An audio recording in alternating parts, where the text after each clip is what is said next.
Hello बच्चों, good morning. मैं हूं डॉक्टर विनय दुबे, माध्यमिक शिक्षक, शासकीय उत्कृष्ट उच्चतर माध्यमिक विद्यालय मार्तंड क्रमांक 1 रीवा।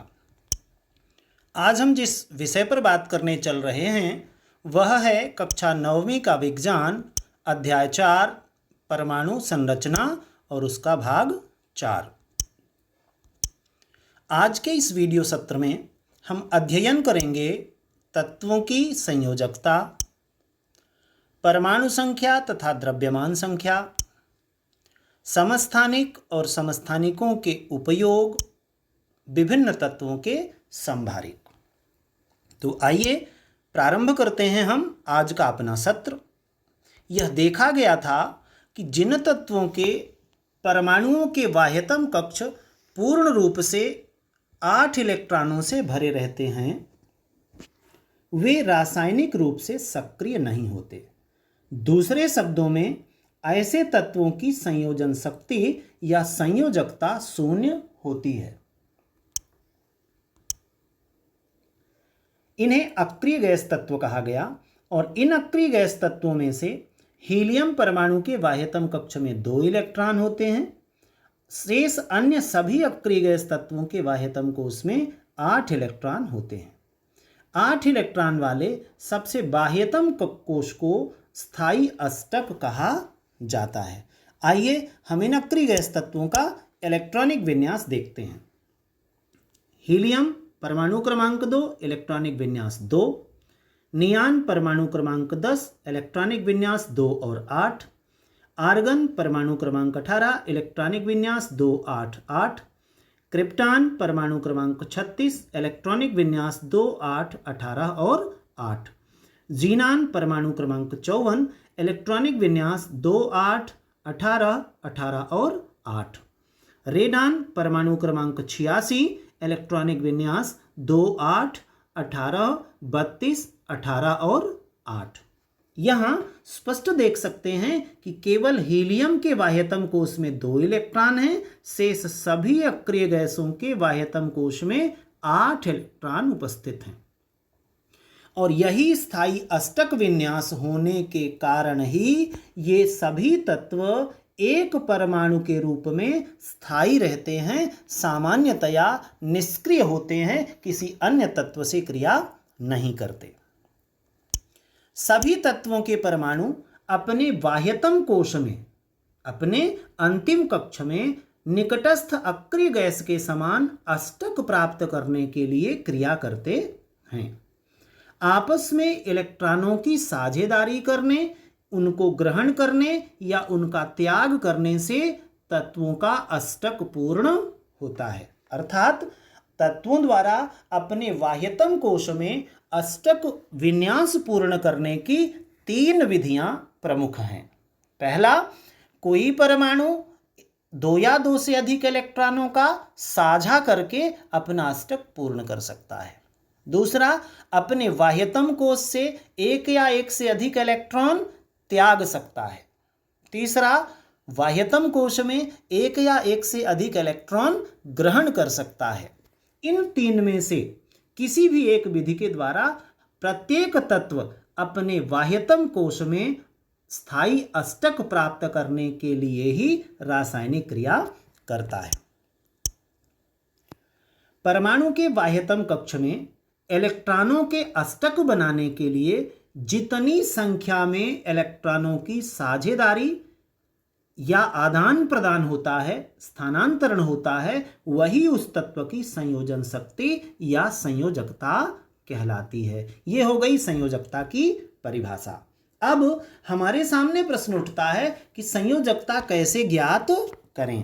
तो सामान्यतया लिखा जाता है कि तत्व की संयोजकता उस तत्व के बाह्यतम कोश में उपस्थित इलेक्ट्रॉनों की संख्या के बराबर होती है।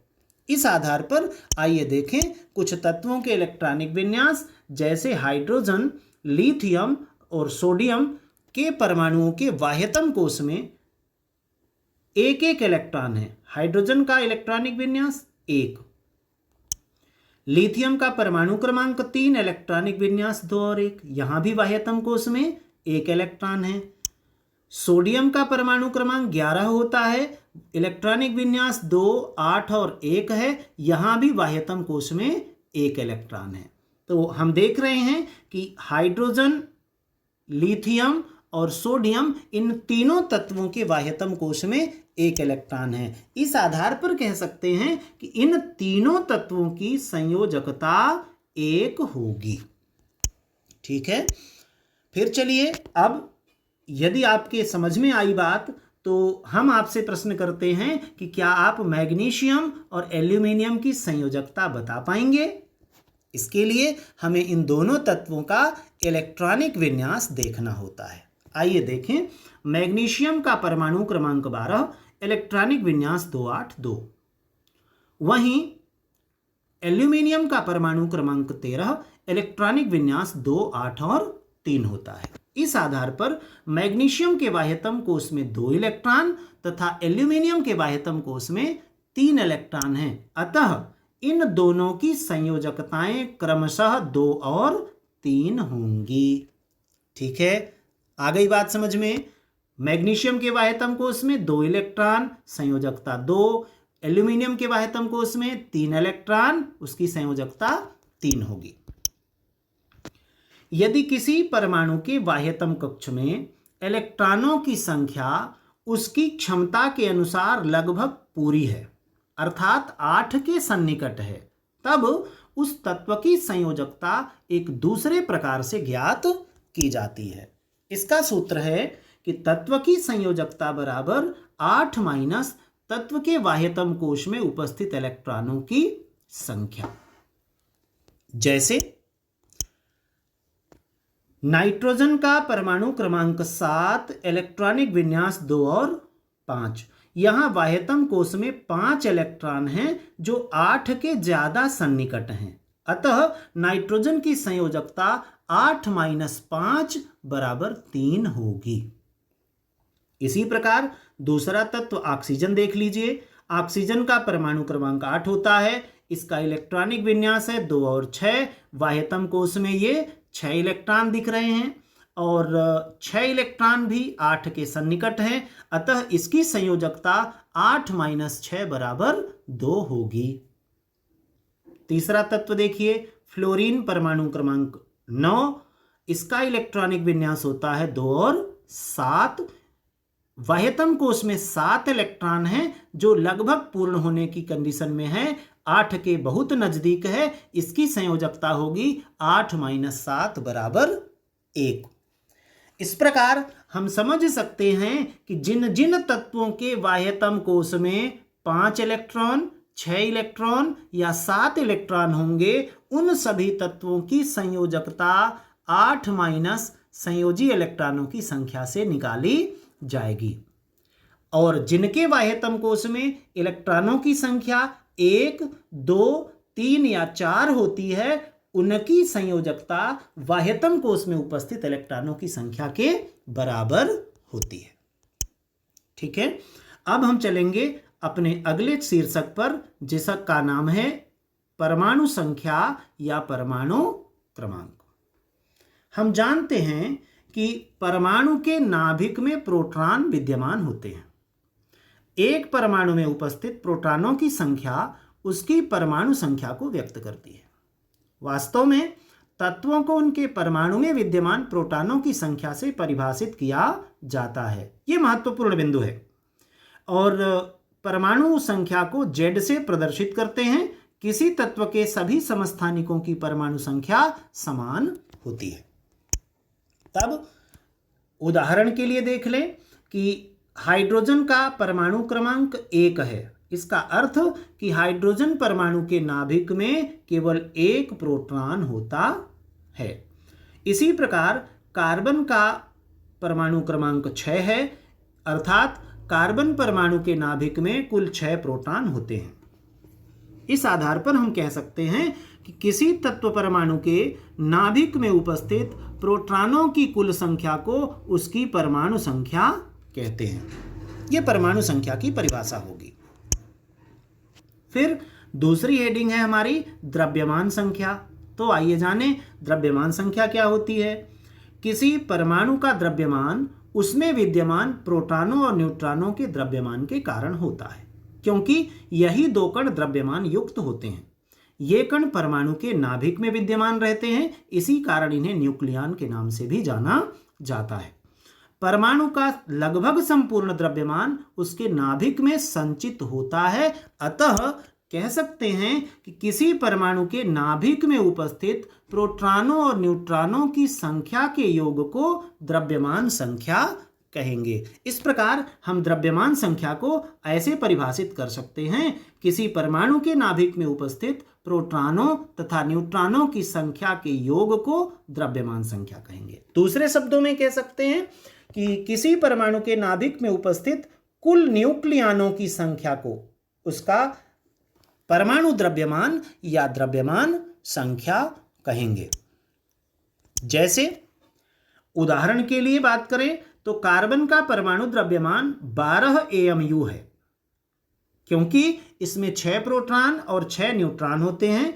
6 प्रोटॉनों का द्रव्यमान 6 यूनिट, 6 न्यूट्रॉनों का द्रव्यमान भी 6 यूनिट। इस प्रकार दोनों का योग कुल 12 यूनिट, 12 AMU। AMU को परमाणु द्रव्यमान मात्रक या एटॉमिक मास यूनिट कहा जाता है।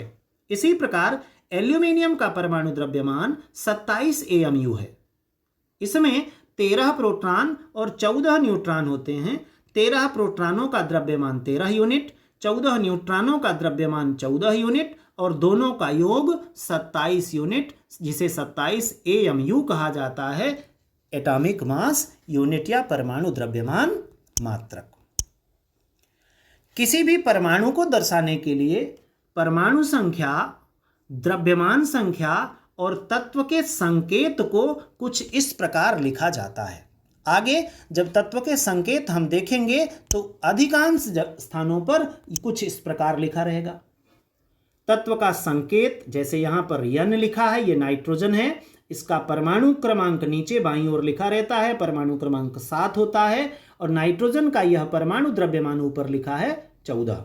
तो संकेत के बाईं ओर नीचे उस तत्व का परमाणु क्रमांक लिखा होता है, यह प्रोटॉनों की संख्या के बराबर होगा, और संकेत के ऊपर बाईं ओर उस तत्व का परमाणु द्रव्यमान लिखा गया होता है, जिसका मान प्रोटॉनों तथा न्यूट्रॉनों की संख्या के योग के बराबर होता है। ठीक है, तो हमें ध्यान रखना होगा कि तत्व के संकेत में बाईं ओर नीचे और ऊपर 2 अंक लिखे होंगे, उसमें जो नीचे संख्या लिखी है वह उसका परमाणु क्रमांक है, और ऊपर जो संख्या लिखी रहती है वह उसका परमाणु द्रव्यमान या द्रव्यमान संख्या बताती है। अब हम पढ़ेंगे समस्थानिकों के बारे में। हमारे इस चैप्टर का अगला शीर्षक समस्थानिक। कैसे परिभाषित करते हैं समस्थानिकों को, आइए जानें। एक ही तत्व के ऐसे परमाणु जिनकी परमाणु संख्या समान लेकिन पर द्रव्यमान संख्या अलग अलग होती है, उन्हें समस्थानिक कहते हैं। ठीक है, दूसरे शब्दों में देखिए, किसी तत्व के वे परमाणु जिनके परमाणु क्रमांक तो समान होते हैं किंतु परमाणु भार भिन्न भिन्न होते हैं, समस्थानिक कहलाते हैं।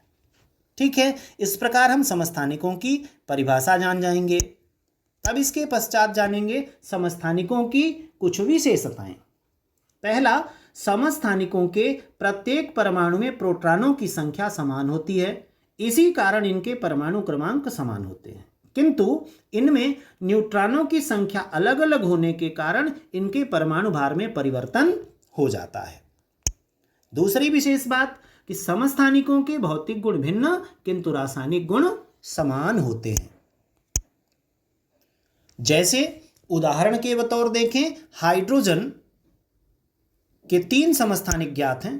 पहला प्रोटियम, इसे साधारण हाइड्रोजन कहते हैं। दूसरा ड्यूटेरियम, इसे भारी हाइड्रोजन कहते हैं। और तीसरा ट्राइटियम, इसे रेडियो एक्टिव हाइड्रोजन के नाम से जाना जाता है। प्रोटियम को 1H1 से प्रदर्शित करते हैं। इसके नाभिक में केवल एक प्रोटॉन होता है और बाहर पहली कक्षा में एक इलेक्ट्रॉन चक्कर लगाता रहता है। दूसरा ड्यूटेरियम 1H2 या D से प्रदर्शित किया जाता है। इसके नाभिक में एक प्रोटॉन के साथ एक न्यूट्रॉन जुड़ा हुआ होता है और इसके बाहर पहली कक्षा में एक इलेक्ट्रॉन रिवॉल्व करता रहता है, चक्कर लगाता रहता है। तीसरा समस्थानिक है टाइट्रियम, और टाइट्रियम को 1H3 या T से प्रदर्शित किया जाता है। इसके नाभिक में एक प्रोटॉन और 2 न्यूट्रॉन होते हैं। बाह्यतम कक्षा में एक इलेक्ट्रॉन चक्कर लगाता रहता है। प्रोटियम को कहा जाता है कि इसका परमाणु संख्या 1 और द्रव्यमान संख्या भी 1 होती है। यह हाइड्रोजन का सबसे स्थायी समस्थानिक है। साधारण हाइड्रोजन ही प्रोटियम के नाम से जाना जाता है। दूसरा समस्थानिक है ड्यूटेरियम। ड्यूटेरियम को 1H2 या D से व्यक्त करते हैं। इसे भारी हाइड्रोजन के नाम से जाना जाता है। इसकी परमाणु संख्या 1 और द्रव्यमान संख्या 2 होती है। ड्यूटेरियम की खोज यूरे ब्रिकवेड और मर्फी ने 1931 में की थी। ड्यूटेरियम का उपयोग कार्बनिक प्रतिक्रियाओं की क्रियाविधि समझाने में, ट्रेसर के रूप में तथा नाभिकीय रिएक्टर में मंदक के रूप में किया जाता है। हाइड्रोजन का तीसरा समस्थानिक है टाइट्रियम, और टाइट्रियम को 1H3 या T से व्यक्त किया जाता है। यह हाइड्रोजन का एक दुर्लभ समस्थानिक है। यह रेडियोधर्मी होता है तथा बीटा कण उत्सर्जक है। इससे लगातार बीटा कण उत्सर्जित होते रहते हैं। इसकी परमाणु संख्या 1 तथा द्रव्यमान संख्या 3 होती है। इसकी अर्ध आयु 12.4 वर्ष ज्ञात की गई है। ठीक है, यह अस्थायी समस्थानिक है और लगातार रेडियो एक्टिव विकिरण उत्सर्जित करता रहता है। दूसरा उदाहरण है ऑक्सीजन का, और ऑक्सीजन के निम्न 3 समस्थानिक ज्ञात हैं। परमाणु क्रमांक 8 होता है। ऑक्सीजन परमाणु क्रमांक 8 परमाणु भार 16। दूसरा ऑक्सीजन परमाणु क्रमांक 8 परमाणु भार 17। तीसरा ऑक्सीजन परमाणु क्रमांक 8 परमाणु भार 18। इन तीनों में से पहला जो ऑक्सीजन का समस्थानिक है 8-16, यह प्राकृतिक उपस्थिति में 99.76% पाया जाता है। दूसरा समस्थानिक ऑक्सीजन 8-17 0.04%, और तीसरा ऑक्सीजन 8-18 0.02% होता है।